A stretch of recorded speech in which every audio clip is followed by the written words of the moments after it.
Ayan na guys, luto na ang aking karne ng baka. May kalabasa, alugbati, tsaka dahon ay talbos ng kamuti guys. Ayan siya guys.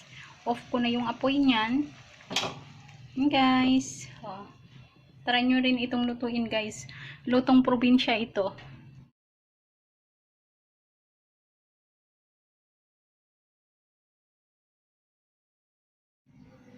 Hello guys! Good morning po sa inyong lahat. Hello guys! Kamusta po ang lahat? Magluluto ako ngayon ng gulay guys. Ayan ang kalabasa ko, kamatis, sibuyas, bawang. Hindi ko na tinanggalan ang aking kalabasa kasi mura lang din yan. Ito yung aking mga dahon-dahon, alugbati, tsaka talbos ng kamote na kulay purple. Ito naman yung karne ko guys. Yan ang sangkap ko ngayon. Yan ang lulutuin ko ngayong araw na ito guys. Yan. Yan, umpisahan na natin. Ayan guys, sa kawali, lagyan ko ng kaunting mantika guys. Kasi gigisahin ko yung karne. Kunti lang guys. Ayaw ko ng maraming mantika guys. Mahirap na. Yan, kunti lang. Panggisa ko lang to sa aking bawang, sibuyas, bawang. Guys, gisa ko lang yan para maglabas ang amoy niyan guys.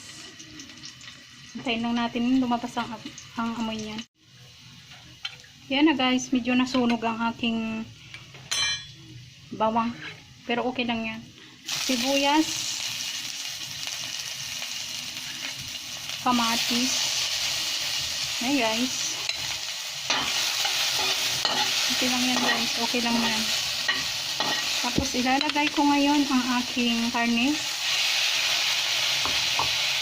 Ayaw ko na maraming mantika guys kasi sasabawan ko to. Higupin ko rin yung mantika. Okay lang yan guys. Ganyan lang muna. Tapos gisa-gisa ko lang ng konti yung aking karne. Tapos maglagay ako ng konting tubig. Ayan na guys ang update ng aking karne baka. Ayan. Medyo nagtubig na rin. Ngayon naman guys, maglalagay ako ng kaunting asin. Yung asin lang muna guys para magpalasa yung karne. Kunting asin. Hindi sa mix. Kunti lang guys. Tsaka aking paminta guys. Malagay ko na yung paminta. Guys. Yan. Halu-haluin lang yan guys. Yan, halu-haluin lang. Ngayon guys, maglalagay ako ng konting tubig. Yan. Palambutin ko lang yan guys ang aking karne. Natakpan na yan guys para lumambot ang karne guys. Ayan na guys, ang update na aking karneng baka guys. Ilalagay ko ngayon yung kalabasa. Yan, palambutin ko yan guys. Tapos last na yung dahon. Yan guys.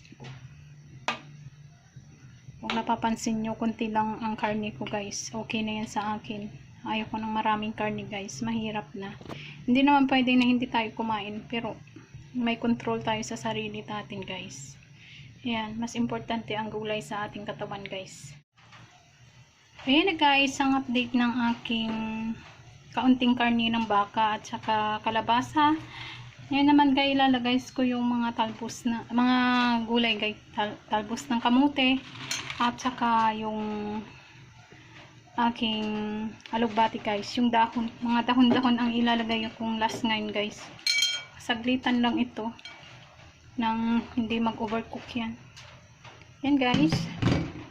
I-press ko lang yan siya para ano ng init ng tubig. Para pagkulo niyan guys ay okay na.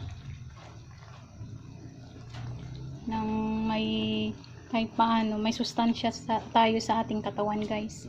Ay napapansin nyo medyo naghupa na siya. Kasi naano na siya ng init na tubig guys. Ayan.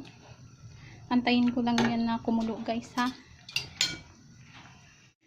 Ayan na guys, luto na ang aking karne ng baka. May kalabasa, alugbati, tsaka dahon ay talbos ng kamuti guys.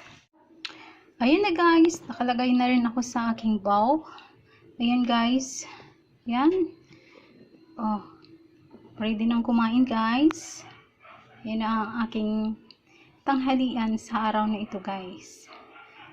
Sinabawang karne ng baka, pero ginisa ko muna ng kaunting mantika lang, sibuyas, bawang, sa kamatis, at may kalabasa, may alugbati, tsaka talbos ng kamuti guys.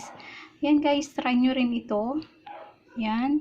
Maraming salamat sa panonood guys. Ingat tayong lahat at God bless po sa ating lahat.